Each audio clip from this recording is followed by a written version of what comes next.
À tout le monde.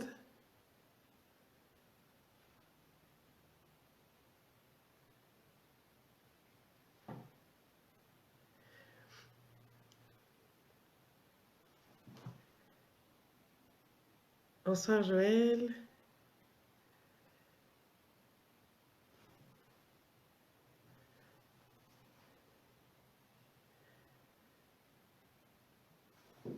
Bon, ben, je vais commencer. Donc, bonsoir à tout le monde. Je viens pour la quatrième fois parler du projet, disons du programme Mayele Yamotema et expliquer les aspects qui sont sous-jacents à la démarche qui vient du groupe 3 tonnes de nourriture dans ton jardin et qui privilégie les démarches autonomes.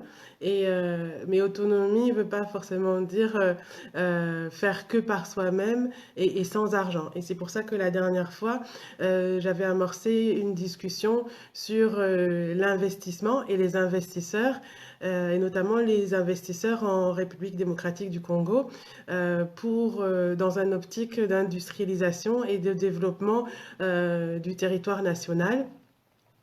Et la conclusion, c'était que aujourd'hui, il est difficile d'imaginer que des investisseurs puissent venir investir au pays en masse, tout simplement parce que la population n'a malheureusement pas beaucoup de pouvoir d'achat, en tout cas pas suffisamment pour justifier des investissements et qui sont liés au retour des investissements attendus. Comme je l'avais dit la dernière fois, j'avais expliqué les raisons disons, les raisons de fond de cette situation-là. Mais comme j'avais dit aussi, c'est qu'aujourd'hui, il y a des méthodes, des modèles économiques différents de ceux qui ont été appliqués sur les autres continents et qui pourraient être intéressants de revisiter dans le contexte de la République démocratique du Congo. Et ce sont des modèles qui justement sont basés plus sur des considérations d'autonomie que sur des considérations de retour sur investissement purement financier. Alors, je vais pour faire simple, dans un premier temps, essayer de voir avec vous, ensemble, l'investissement financier quand on veut développer une activité sur un territoire, il est de quelle nature? Parce qu'on cherche à avoir de l'argent, mettons qu'on cherche à avoir, on va dire, 100 dollars pour faire une activité. Dans ces 100 dollars, c'est pas, l'objectif, c'est pas juste de faire de l'argent ou d'avoir de l'argent, c'est de pouvoir réunir des moyens pour pouvoir créer une activité et la développer sur le territoire. Donc, en général, aujourd'hui, quand on fait une entreprise, une société, on réunit des associés et on réunit surtout ce qu'on appelle des capitaux. Et soit ce sont ces capitaux propres, c'est l'argent qu'on a, soit on fait appel à des investisseurs extérieurs qui vont mettre leur argent dans l'association pour le développement de l'entreprise. Et à ce titre-là, cet argent-là, en fait, il va servir à acquérir des moyens.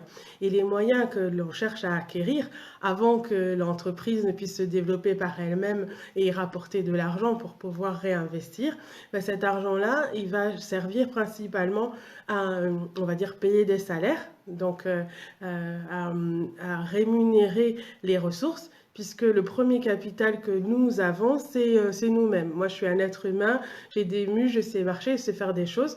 Donc, c'est mon capital humain que je mets à disposition de mon activité. Et j'ai besoin d'autres personnes aussi pour faire l'activité avec moi. Et donc, je vais chercher de l'argent pour pouvoir bénéficier de leur capital à eux. Dans, je vais reporter toutes ces considérations à ce qui se passe, on va dire, de manière simplifiée dans les zones rurales aujourd'hui et surtout dans nos communautés traditionnelles. On a la chance d'avoir dans ces communautés de la ressource qui est en fait d'ordre, on va dire, familial, communautaire, c'est-à-dire que quelque part, si moi je suis là à faire l'activité pour mon entreprise et que j'ai 10 personnes autour de moi qui peuvent aussi travailler dans cette entreprise en tant que personne comme moi, j'ai pas forcément besoin de les rémunérer puisqu'on va travailler ensemble. Et donc, ces communautés-là, à elles-mêmes, elles ont déjà le premier capital nécessaire pour une activité, c'est-à-dire la ressource humaine, les forces de production. Elle les a déjà. C'est-à-dire qu'elle n'a pas besoin d'avoir l'argent pour acquérir ces ressources-là, puisque la communauté est déjà au service de l'entreprise, on va dire, communautaire. La deuxième ressource dont les entreprises ont besoin, c'est, on va dire, le territoire. Une entreprise a besoin d'un terrain pour construire une usine, pour mettre un bâtiment, pour faire un champ. Et donc, le deuxième capital dont on a besoin, c'est ce qu'on appelle, on va dire, le capital foncier. Et encore une fois, dans les zones rurales et dans les communautés, la plupart ont encore la chance de bénéficier d'un foncier qui est parfois très grand. Et donc, ces communautés-là n'ont pas besoin de capital pour investir dans l'achat d'un terrain ou autre, puisqu'elles ont déjà leur propre terrain.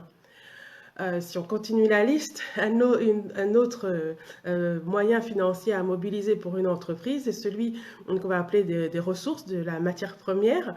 Et il se trouve que à ce titre-là, les communautés, encore une fois, ont bien souvent sur leur territoire la matière première.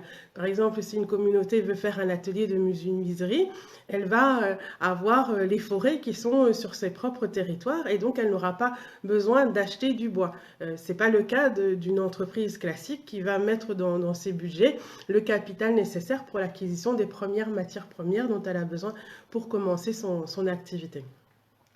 Donc on a déjà ces trois premiers types de capitaux qui sont à disposition de la grande partie des communautés aujourd'hui en Afrique centrale.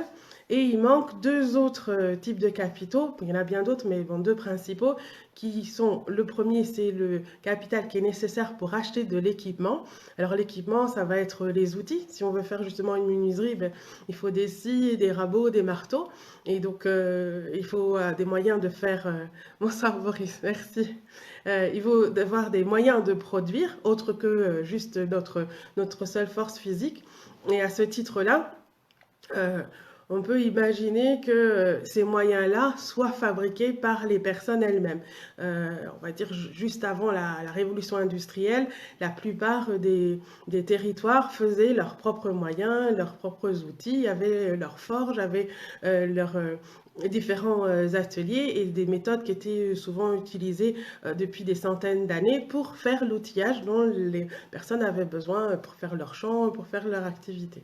Avec la révolution industrielle, ben, on a besoin de plus de moyens, en tout cas on a besoin des moyens différents et ces moyens sont moins à la portée de tout le monde. C'est-à-dire qu'il faut avoir mis en œuvre un plus grand nombre d'efforts pour pouvoir avoir ces outils.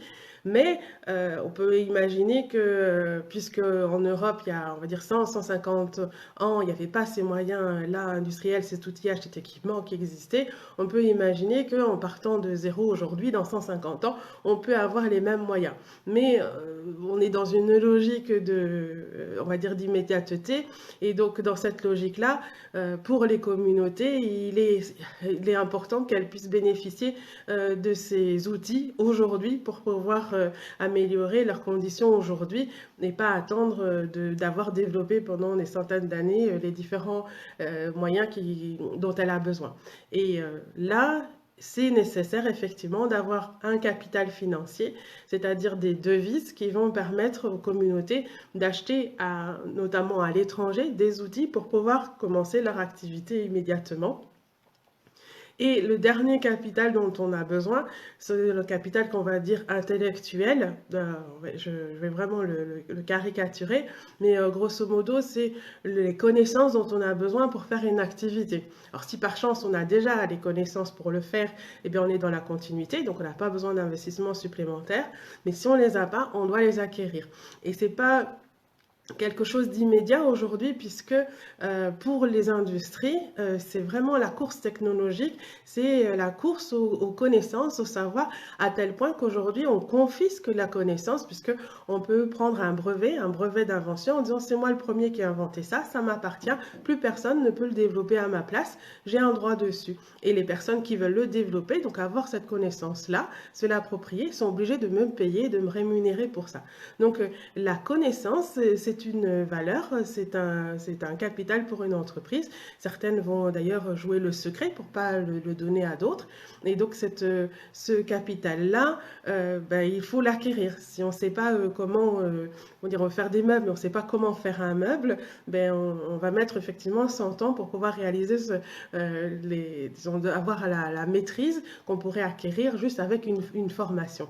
Et donc, la connaissance est vraiment aujourd'hui stratégique et la République démocratique du Congo a un certain nombre de connaissances, a même, c'est ce que nous on a vu au niveau du groupe 3 tonnes de nourriture dans ton jardin, c'est-à-dire que la connaissance ancestrale, elle est là, elle a une grande, grande valeur, mais elle était perdue et elle est surtout, comment dire, négligée avec des a priori. Donc c'est une source de connaissances à extraire. Et puis il y a d'autres sources de connaissances à extraire qui sont des connaissances qui sont utilisées dans l'industrie pour faire l'ensemble des équipements et des techniques, même en agriculture, on le voit, il y a un grand nombre de savoirs qui, si on y a accès, permet de faciliter la production.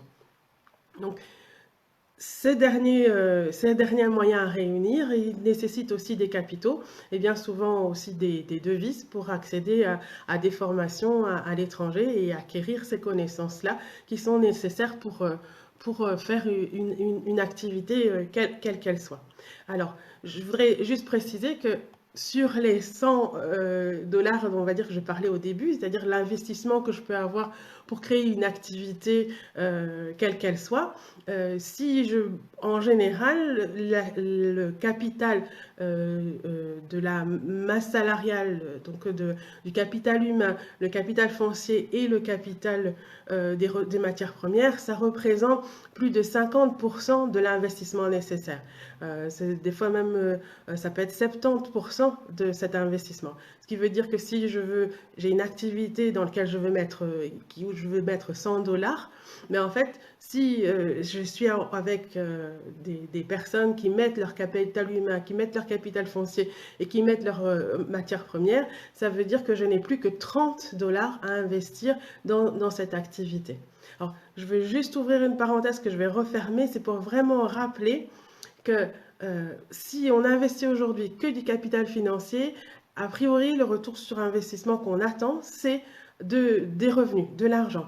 Et donc, comme on l'a vu la dernière fois, si je veux un retour de l'argent, quand je produis, ça veut dire que je vais vendre à des personnes qui vont me redonner de l'argent et je vais en reprendre une partie comme mon bénéfice.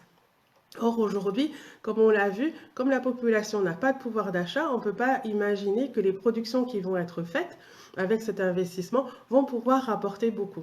Et je voudrais préciser que c'est une des raisons, à mon sens, de beaucoup d'échecs d'initiatives locales, d'investissements qui sont faits.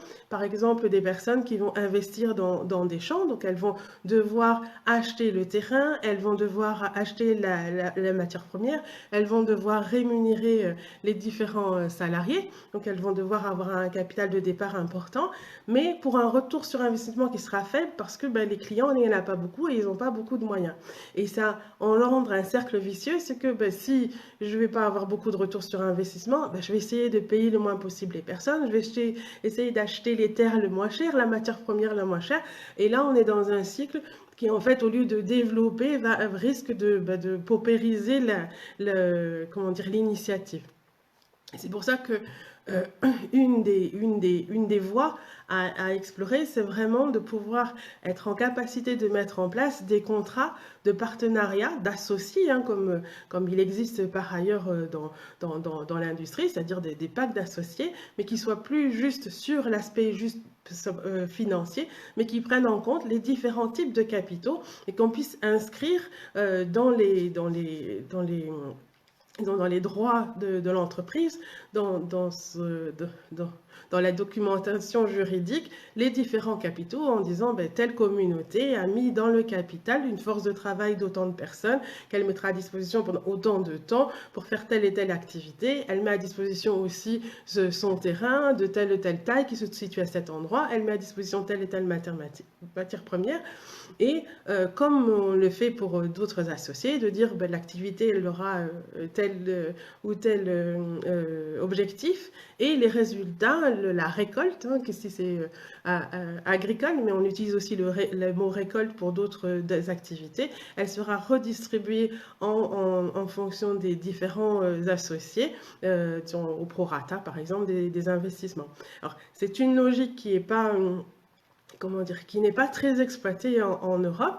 On peut le faire puisqu'aujourd'hui on a la possibilité d'avoir des apports qu'on dit en nature, hein, dans une activité. La seule chose c'est qu'en général on demande ce qu'on appelle l'intervention d'un commissaire aux apports qui va évaluer le terrain, il a telle valeur en numéraire et tout ça, donc c'est un peu compliqué comme exercice, mais en tout cas ça vaut la peine quand on n'a pas la possibilité de passer par la case argent. C'est-à-dire que la personne elle a un terrain, ça a de la valeur et il faut qu'elle en ait conscience et que tout le monde est conscient que d'avoir un terrain aujourd'hui, ça a de la valeur puisque pour l'investisseur, il n'a pas à l'acheter. Mais c'est pas parce qu'il n'a pas à l'acheter qu'il doit le prendre gratuitement. Donc, c'est quelqu'un qui met à disposition son terrain peut être un associé d'une entreprise et à ce titre-là, pouvoir bénéficier aussi de la récolte, de la production. Je voudrais aussi rajouter qu'un élément supplémentaire, c'est que aujourd'hui, grâce au numérique, on a la capacité de faire on va dire des contrats d'un nouveau type et de ce que je lis dans les veilles, de plus en plus le contrat qu'on va avoir dans le futur, ça ne sera pas le contrat écrit tel qu'il a été fait jusqu'à présent, ça sera plutôt le contrat oral, c'est-à-dire par vidéo, je vais dire moi, Alexandre Mbay, je m'engage à faire ça, ça, ça, et pour ça, ça, ça, et on verra que c'est moi, on verra quel jour, et ce sera ma signature, et ce sera d'ailleurs la plus grande signature qui existe, plus que la signature qu'on fait de façon graphique, puisque on aura de la reconnaissance faciale, on aura la reconnaissance vocale, et on ne pourra pas dire, ben non, c'est pas moi qui ai dit ça. Donc, c'est de nouveaux types de contrats qui arrivent, et ce serait intéressant de les utiliser, parce que ça rejoint le contrat oral des anciens, puisque avant le contrat écrit, on va dire dans un cabinet de notaire à part, le contrat social dans les villages, c'était je me mets devant tout le monde et je dis à tout le monde à quoi je m'engage. Et la force du multiple faisait la force du contrat. Et donc, ce sont des outils qu'on va pouvoir utiliser. Je pense que même WhatsApp aujourd'hui a des signatures de ce type-là et il y en aura de plus en plus. Ce sont des outils donc portatifs qu'on peut mettre dans un village et faire, entre guillemets, signer tout le monde de façon visuelle. Un autre outil qui est en train de se mettre en place, qui sera très appréciable, ce sont ce qu'on appelle les blockchains. Ça veut dire qu'on a comme ça des registres, mais c'est vraiment des registres comptables. Pour ceux qui font la comptabilité, c'est le grand cahier avec les différents type Ah oui, Boris, voilà, on parle de la même chose. Donc, c'est vraiment le cahier comptable dans lequel on écrit toutes les différentes transactions. En fait, on pourra l'avoir en numérique avec la possibilité de pouvoir de diffuser ce registre comptable sur des serveurs et faire en sorte qu'on ne pourra jamais falsifier la comptabilité. C'est-à-dire que si un jour j'ai fait une transaction en disant j'ai pris j'ai pris tel terrain tel jour et voilà la récolte qui a été faite sur ce terrain, comme c'est écrit sur un registre falsifiable et accessible au grand nombre, la personne il n'y a pas besoin d'aller vérifier ou de contrôler. La transaction de retour de la récolte peut être faite automatiquement à chaque vente. On peut avoir directement un pourcentage. C'est vraiment le message que j'avais dit la dernière fois, c'est-à-dire qu'on a des outils qui peuvent permettre de gérer différemment les entreprises. Voilà. Donc j'ai fait le tour de cette première partie sur l'investissement. Je pense que je pourrais parler une autre fois de la production, qu'est-ce qu'on produit et pourquoi. Mais mon message aujourd'hui, c'était de dire qu'il y a à disposition déjà existant un ensemble d'outils qui peuvent permettre d'éviter des situations comme je les vois aujourd'hui, qui sont les situations entre guillemets à l'européenne, d'arriver à un endroit, dans un village, en disant j'achète un terrain, je fais ce que j'ai à faire dessus et je récolte. Et la population, ben, elle vend le terrain, mais elle ne peut plus bénéficier du retour sur investissement, et ce qui peut créer des tensions, et des tensions qui sont logiques, parce que quelque part, celui qui a un terrain, il est dépossédé de sa valeur, puisque une fois qu'on a acheté, ben, on ne peut plus récolter. L'intérêt quand on a un terrain, et c'est d'ailleurs l'intérêt quand on a un champ, c'est qu'on ne récolte pas une fois, on récolte année après année. Et donc, permettre comment dire, aux différentes communautés de pouvoir renouer avec leurs valeurs, leurs vraies valeurs, et de pouvoir les négocier et les vendre, à mon sens, c'est un levier très important pour le développement du pays. Euh, je vais m'arrêter là. S'il y a des questions, je suis prête à y répondre. Euh, C'était, pour l'instant, je...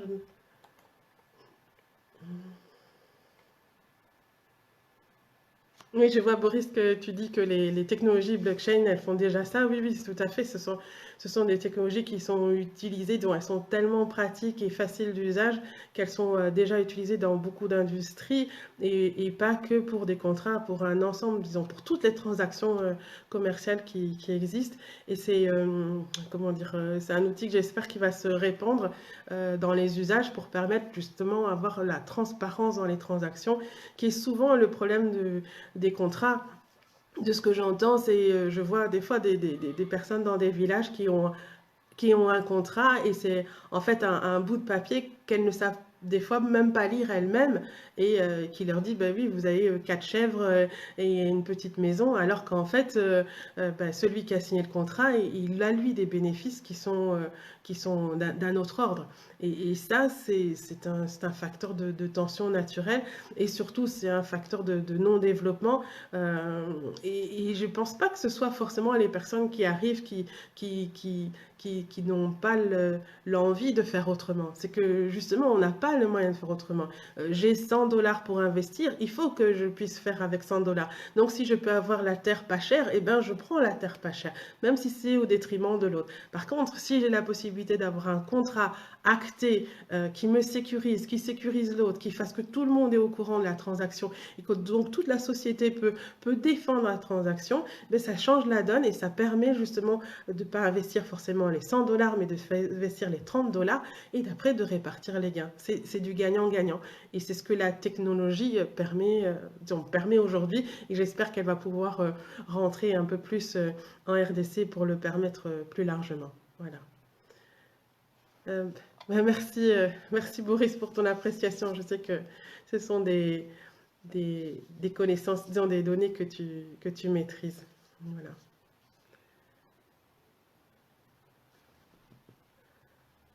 Alors, j'ai pas de questions, donc je vais arrêter. Ah, si, Boris.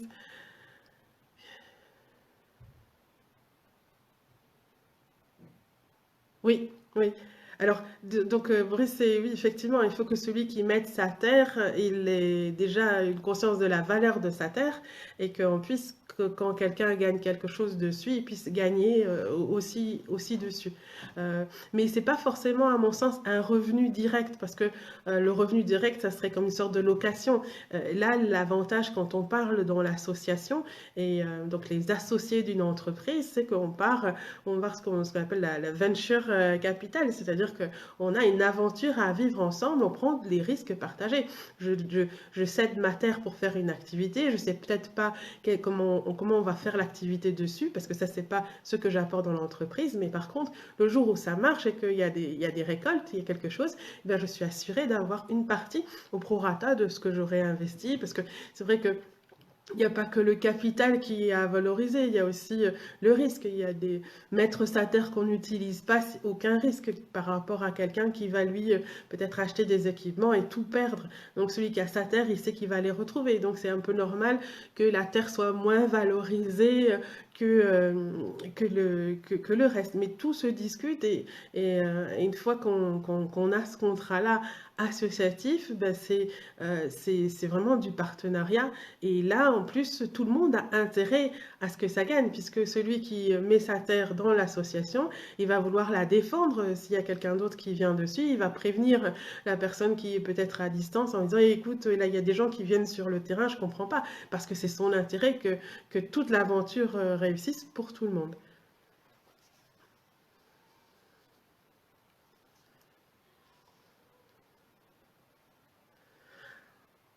Voilà. Mais je fais de, disons, il y a plusieurs personnes qui m'ont dit que c'est dommage que les Facebook Live ne se voient pas forcément au pays. Je sais, j'en suis moi-même désolée, mais l'objectif pour moi, c'est déjà de sensibiliser la diaspora à réfléchir sur ces réflexes, parce que les réflexes qu'on a en Europe, ce sont des réflexes qui sont pour l'Europe. Et je pense que c'est important de construire des réflexes pour l'Afrique par rapport au contexte réel qu'il y a, en prenant en compte les technologies et les différentes choses qui sont à notre disposition. Oui, Boris, oui, oui, disons, c'est vrai que c'est pas tout à fait exact. Effectivement, quand on prête sa terre, disons, quand on donne sa terre, il y a aussi, euh, comment dire, un risque que la terre soit abîmée et ça. Donc, effectivement, là, on rentre dans le juridique et je pense que c'est ça qui est intéressant dans ce genre de démarche, c'est que c'est pas une démarche des ingénieurs d'un côté, des économistes de l'autre, tout ça. Il y a aussi effectivement les juristes, les gens du droit qui doivent réfléchir à des outils. Et effectivement, les outils qu'on a en Europe, ce sont des outils pour la façon de penser les affaires, entre guillemets, ou le développement à l'européenne par rapport à la culture. Et donc, c'est important que les juristes aussi permettent d'acquérir, donc de réfléchir à des mécanismes qui pourraient aider et prendre en compte les particularités des territoires. Je sais que l'organisme, je crois que c'est OHADA qui fait les statuts des entreprises, aujourd'hui n'a pas par exemple le statut de la coopérative. Or, la coopérative, c'est à mon sens le statut juridique qui correspond le mieux à la façon traditionnelle des Africains de gérer leur activité. C'est la coopérative, le principe, c'est pas celui qui investit, il a tout, c'est celui qui participe à une partie de ce qui a été investi. Et donc, c'est vraiment quelque chose de communautaire. Et aujourd'hui, en Europe, on l'utilise de plus en plus. Il y a, et que ce soit des coopératives agricoles, mais aussi des coopératives dans de technologie. Par exemple, il y a des ingénieurs qui disent, ben non, nous, on va se mettre tous ensemble, et puis on va faire de l'ingénierie, et puis les bénéfices, on les partagera entre nous. C'est l'esprit de la coopérative. Malheureusement, aujourd'hui, d'un point de vue statutaire, il n'existe pas au pays. De ce que je comprends, on utilise des ASBL ou des associations ou des sociétés, mais ça serait intéressant d'avoir cet outil juridique parce que ce serait des statuts qui seraient plus, comment dire, plus proches de la culture des personnes, surtout des gens dans les communautés. Alors je lis ta question, Patrick.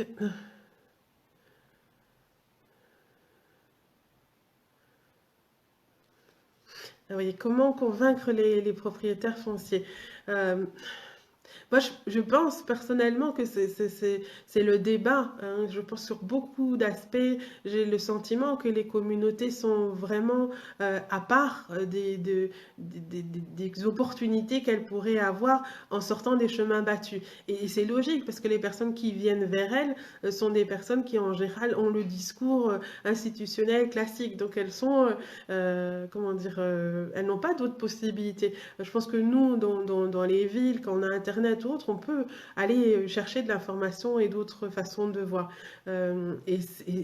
L'enclavement, on va dire, au niveau de l'information, et comment dire, une source de... euh, comment dire, est limitant. Donc je pense que la première chose que l'on peut faire, c'est de discuter avec les communautés et les faire réfléchir à d'autres façons de faire et à ressortir. Parce que je vois souvent, je me rappelle que je me rappelle plus euh, c'était sur un complexe agricole, c'était le propriétaire de la terre disait, bah oui, ils sont venus, ils m'ont donné le contrat, mais je sais pas lire ce qu'il y a dedans, et puis ça me semble pas beaucoup, mais comment je vais faire pour savoir qu'est-ce que ça vaut, qu'est-ce qui va être gagné? Donc les personnes sont démunies parce qu'elles n'ont pas d'informations, et je pense que le réflexe après, bah, c'est juste de fermer la porte et de dire, bon, bah, si c'est comme ça, bah, je veux même pas entendre parler. Hein, j'ai vent de beaucoup de personnes qui ont investi en achetant des terrains dans certaines provinces et qui ont vraiment eu des gros problèmes avec la population. Mais c'est un peu logique que la fermeture soit là puisque il n'y a pas cette explication préalable. Je voudrais juste rajouter aussi, c'est que j'ai le sentiment qu'en se rapprochant et en mettant les communautés dans la logique, c'est-à-dire en leur demandant aussi, elles, comment elles verraient les choses, elles pourraient aussi nous apporter des idées, sans doute héritées des méthodes avant la colonisation, pour dire, ben oui, mais nous, il nous faudrait ça, et le dire dans les langues locales, donc de façon plus riche, pour qu'on ait des solutions qui soient vraiment celles qui sont les mieux adaptées à leur situation.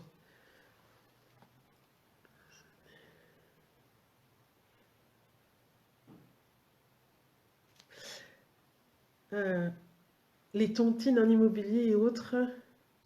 Oui, oui, les tontines, oui, c'est effectivement. Disons, moi, je ne connaissais pas à l'époque ces fonctionnements-là, mais en fait, dans l'informel, il y a énormément d'organisations qui sont faites en République démocratique du Congo et dans l'Afrique en général. Et ces organisations-là, on n'en parle pas du tout, alors qu'en fait, heureusement qu'elles sont là et qu'elles produisent les tontines, c'est du microcrédit. Et j'ai vu certaines tontines qui sont très très bien organisées avec des personnes qui paient, qui s'engagent et qui font des choses. Et je crois que ça serait intéressant de pouvoir les réhabiliter, les officialiser et de leur donner leur vraie valeur. Parce que toutes ces méthodes-là informelles, elles participent à la création de valeur. Donc, peut-être que la tontine pourrait être l'équivalent d'une sorte de crowdfunding national et pourrait bénéficier d'un outil numérique d'appui pour faire quelque chose d'un peu plus conséquent et réunir des moyens un peu plus gros que les tontines. Parce que, disons, plus on engage de moyens à titre personnel, plus on prend de risques. Donc, le risque, c'est que quand on engage beaucoup de moyens, c'est souvent le risque que des personnes, que des personnes passent entre guillemets partent avec la caisse. Hein. Ça, c'est le gros souci si on n'a pas un moyen de contrôle. Et c'est malheureusement comme ça que finissent les grosses initiatives. C'est qu'à un moment, il n'y a pas de contrôle, donc ben, il y a une exaction. Ah, je crois qu'il y a Irène qui me dit qu'elle a perdu le fil, alors je ne sais pas comment me reconnecter. Euh, mais je vais essayer de reparler avec ceux qui ont été déconnectés après coup. Au point de... Oui, la crypto-monnaie, bah oui, voilà, ça serait le magnifique tandem entre la méthode traditionnelle et la technologie moderne. Une crypto-monnaie pour les tontines, je pense que ça serait vraiment idéal. Genre, s'il y a quelqu'un qui peut prendre au vol ce genre d'idée, c'est de prendre ce que les gens font déjà et de rajouter la couche technologique qui fait qu'on puisse le faire mieux et donc euh, d'améliorer réellement les choses et de lutter contre ce qu'on appelle avec l'adoption, donc faire adopter un nouvel usage, c'est compliqué, mais par contre, améliorer quelque chose qui se fait déjà, euh, c'est beaucoup plus facile.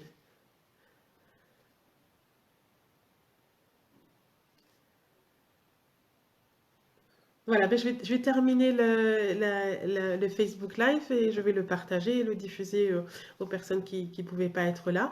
Et puis, je verrai dans une prochaine vidéo plus expliquer de l'autre côté. C'est-à-dire qu'une fois qu'on a produit, eh ben, qu'est-ce qu'on fait avec la production et qui s'en charge, qu'est-ce qu'il y a des clients ou pas. C'est ça aussi qu'il faut changer parce que l'activité économique, ce sont des échanges et il faut vraiment boucler toute la boucle pour s'assurer que à tous les étages, on a bien pensé à l'organisation et aux moyens et aux outils. Voilà. Je vous remercie tous pour votre présence et puis je vous souhaite une bonne fin de week-end et quelques heures qui nous restent avant le lundi. Un grand merci à vous. Oups.